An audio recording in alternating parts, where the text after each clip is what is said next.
Hi there, Skyward Shield. Welcome to a guide on how to build a god. In this one, I'm going to start with my main god, Ra. Now, I would have used Ra America, but, you know, you saw that in one of the other videos in the match of the day, so we're just going to go with basic Ra, though it is the Solar Eclipse one. You can get this skin by liking the Smite's Facebook page.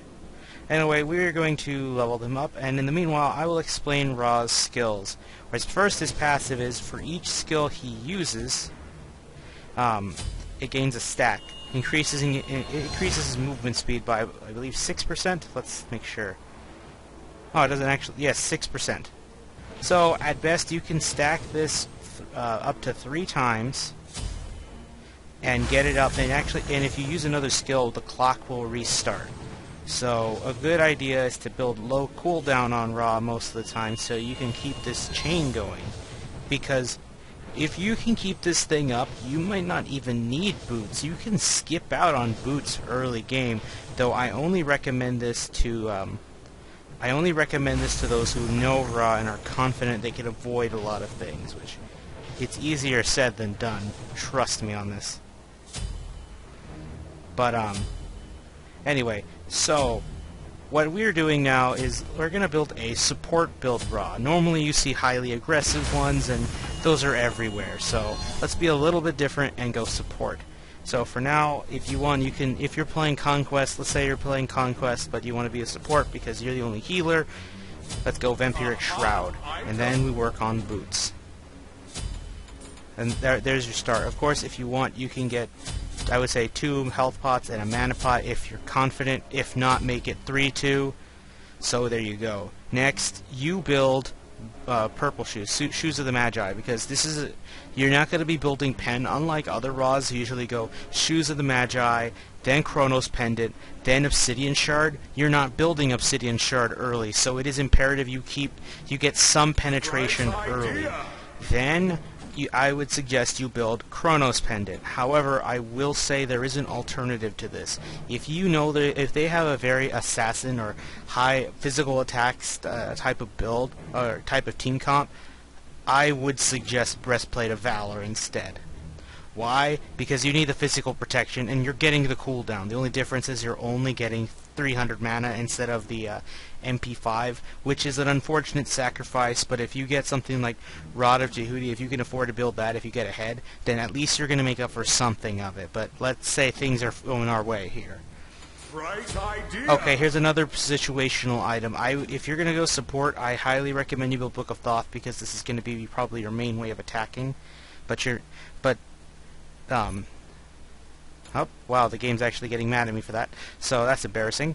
So, if you can't build Book of Thoth, and if you're afraid of your health, go Warlock Sash. But, in fact, I would suggest this maybe a bit more, because you're going to play support, which means you need to be able to go around and not die as often. So, Warlock Sash to build your stacks. I could see you saying you want to build this after Chronos Pendants, before mid-game comes in and there's a little more team fights going on, which is fine. Now here comes where things get different. You are going to want Rod of Asclepius. This is a good thing. If you're playing another match mode like like Clash or Arena, you can get away with boots. You can build level 2 Rod of Healing, because in a couple patches ago it got a buff, which allows you to get 7% movement speed, while this went up to 10. This was originally 7% movement speed, now it's 10. So you're going to be a mobile Ra, a very mobile Ra. In fact, if you got the Traveler's Boots, you would be insanely fast when you get all 3 stacks. And then add Sprint if you choose to use it. You're going to be annoying. Okay, so now here comes the pen. You're going to build Obsidian Shard right here. Then you get to sell your Vampiric Shroud. You can sell it whenever you want. If you really want to play full support Ra, Lotus Crown is the way to go. If you need defense, like say you need some defense, and you can get the benefits of both healing items. Rod of Asclepius increases your healing by 25%, and then anyone in your healing circle will get a defensive boost. So if they're being attacked while in the circle, at least their defenses will be boosted a little, so they can tank it a little more. This is good for squishies, like your jungler or something. However, I will say, among all the gods that are healers, Lotus Crown is perhaps the weakest on Ra, because his is a healing circle. It's an area of effect. If you played a Tails game with the healing circle, you know what that means. You got to get in the circle and sit in there for a few seconds to heal up. you might not have that luxury. So this can help only if they're being attacked while in the circle. If you don't need this, if you don't need defense, then go for Rod of Asclepius. It might take a long time to get on if you're going absolute late game. Another alternative is Bancroft's Talon as well, because you get stronger the weaker you are. In terms of HP, Divine Ruin. If there's another healer, if there's a Hell or an Aphrodite or Hell another Ra, then get Divine Ruin, or a Guan Yu too. Any healer, get Divine Ruin to just shut them down. Though I might say you should recommend building this earlier. So yeah, let's get Rod of Jehudi last. So we have power, but we're mainly focused on healing and sustaining. Warlock Sash to keep our health up, and Rod of Asclepius to keep us alive, and as well as our teammates.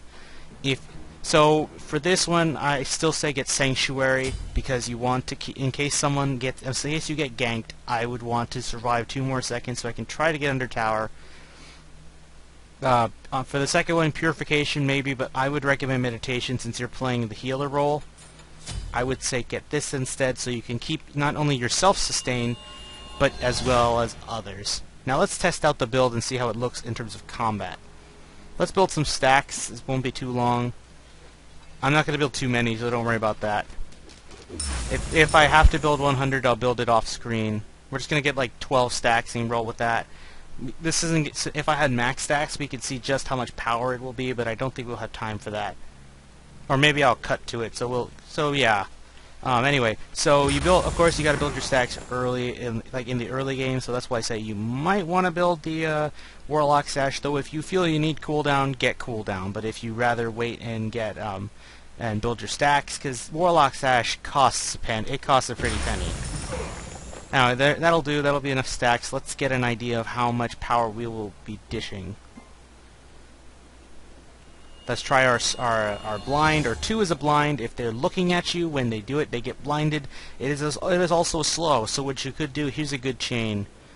You run after an enemy. Of course, you better have your passive going. Walk up to try to get in front of them. They'll be slowed.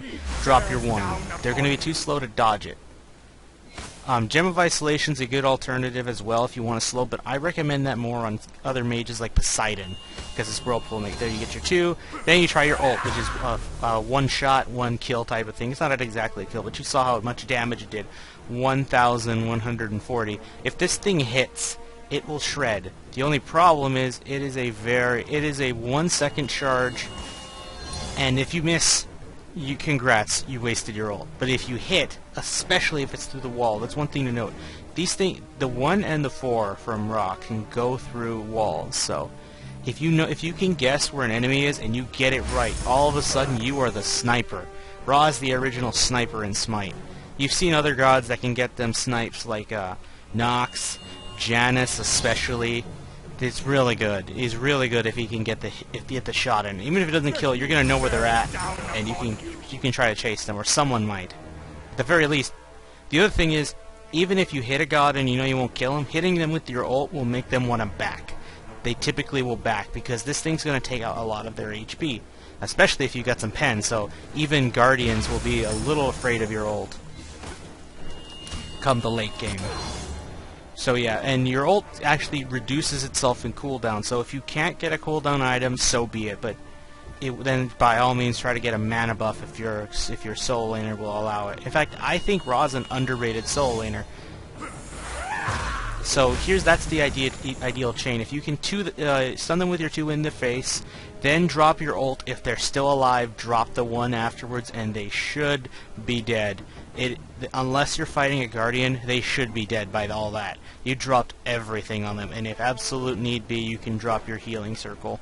But if you're playing support Ra, here's the thing: you're not really using your healing circle to kill gods unless they're like literally double-digit HP. That's the only reason I can see you wanting to use this as an offensive tool. The other thing is, I would highly recommend you just keep this on yourself. A lot of Raws make that mistake. They use the circle as a more aggressive thing, and it shouldn't really be, unless, like I said, they are in double-digit health or single-digit health. So just touching the circle will kill the enemy. Otherwise, don't even risk it. Just use it for yourself, use it for your team. Just tell your team to group up. Here's the command. I usually do this to tell people to group up when I'm going to heal them. They'll come to you, you drop the circle, everyone huddles around you and say, "Thank you, Ra, you're the greatest." And yes, he is. Fantastic. The healers are now getting back into the meta. The thing I say about Ra is he's one of the best healers overall, like as a not just a utility but an attacker. Because the difference between Ra and other healers is that he is aggressive. His attacks can do massive damage, like his 1 and his 4. So, not saying he's the best healer. The best healer right now is Aphrodite, and I can tell you that after one match with Aphrodite's new passive, I can assure you, Aphro is the best healer and sustainer. She beats even Ra. And yeah, first blood. Alright, so let's see how much damage it does on another Ra. So let's give it a try. Here's the attack chain I do. 1,171. See? You do 2, you're 4, and then you're 1. If they're still alive. Though if they're already hurt, like they've lost 10%, 20% of their HP, especially 30%, your penetration, thanks to Obsidian Shard, should knock them out. Again, if you want to see a more aggressive Ra build, I will build one. I only added Ra to Hootie, but that's assuming if you got ahead. If you're ahead by the end of the game, like you're somehow getting some kills, because you're not going to be aggressing as often. You're going to be staying in the back line. You're going to be keeping your friends alive. You're going to help them escape by dealing damage and forcing enemies to retreat. Because if say, let's pose a scenario, someone's going through, like your allies retreating through the jungle, they're being chased. You can hit them. You can hit a god with your 1 through the wall. You get it right there. They're like, "Oh no, I took some damage. I lost like 40% of my health." And Ra's right there. He could probably ult me if he knows where I'm at. I need to get out of here. They might do that. If they're still chasing, and if you can get your ally to come around the corner, the other one, assuming he doesn't have a jump, or he's not going to jump, just snipe him from there. Should be dead. Should be dead. Even if you're playing support Ra, you're dealing massive damage. And even if he's not dead, he's going to back away. He's not going to fuck with you. So just keep that in mind. Anyway, I think that's it. I will have a follow-up video to come along with this showing a support Ra in action. I don't know if it'll be Conquest or any type of video or any type of game mode in particular, but we'll see. So yes, I think that'll do it for this video. If you have any questions of how to build a support Ra as well, if you have any items to suggest, go ahead and ask in the comment section below. I'll answer to the best of my ability. So yeah, I think that'll do it. If you want to see a aggressive Ra build where I don't use healing, I don't use any conservative items, I just want full out aggression. I want to kill things. I want to 100-0 with my ult. Then stay tuned. I will have a build just for that, for a full-on aggressive Ra that's out for blood. Anyway, that'll do it. What does Ra have to say? And that is why I like Ra. So anyway, that'll do it. I will see you guys in another video.